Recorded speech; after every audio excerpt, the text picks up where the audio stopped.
Kwa majina naitwa Bi Mkuu Hamisi Mohamed, nipo ndani ya wilaya Chake Chake. Kwa kweli mama, tunakwambia tunakupenda mama, unaweza. Sisi wananchi wa kisiwa cha Pemba tunakwambia hivi mama, endelea mitano tena. Naona raha kuona ndege kwa mara yote kwamba sasa hivi visiwani kwetu ndege inashuka Pemba, Air Tanzania kushuka Pemba. Mama si jambo dogo, tuko tayari kukupokea mama.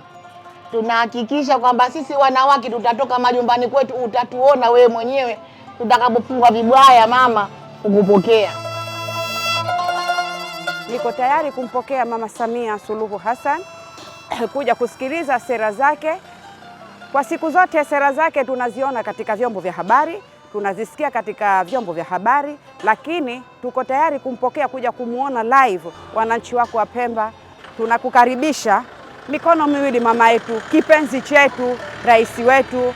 Tutakupokea na kuja kukusikiliza unavyonadi sera za Chama cha Mapinduzi, ulivyozitekeleza ilani za Chama cha Mapinduzi na unavyotaka tena kuendeleza miaka mitano ilani ya Chama cha Mapinduzi. Karibu Mama Samia, tunakupokea mitano tena.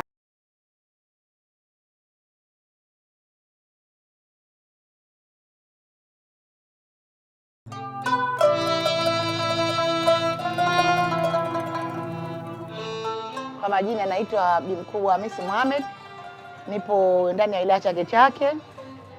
Kwa kweli mama, tunakwambia tunakupenda mama, unaweza. Sisi wananchi wa kisiwa cha Pemba tunakwambia hivi mama, endelea mitano tena. Naona raha kuona ndege kwa mara yote kwamba sasa hivi visiwani kwetu ndege inashuka Pemba, Air Tanzania kushuka Pemba. Mama si jambo dogo, tuko tayari kukupokea mama.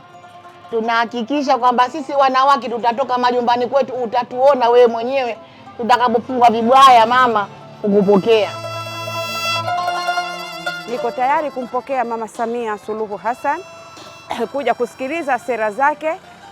Kwa siku zote sera zake tunaziona katika vyombo vya habari, tunazisikia katika vyombo vya habari, lakini tuko tayari kumpokea kuja kumuona live. Wananchi wako wa Pemba tunakukaribisha mikono miwili mama yetu, kipenzi chetu, rais wetu. Tutakupokea na kuja kukusikiliza unavyonadi sera za Chama cha Mapinduzi, ulivyozitekeleza ilani za Chama cha Mapinduzi na unavyotaka tena kuendeleza miaka mitano ilani ya Chama cha Mapinduzi. Karibu Mama Samia, tunakupokea mitano.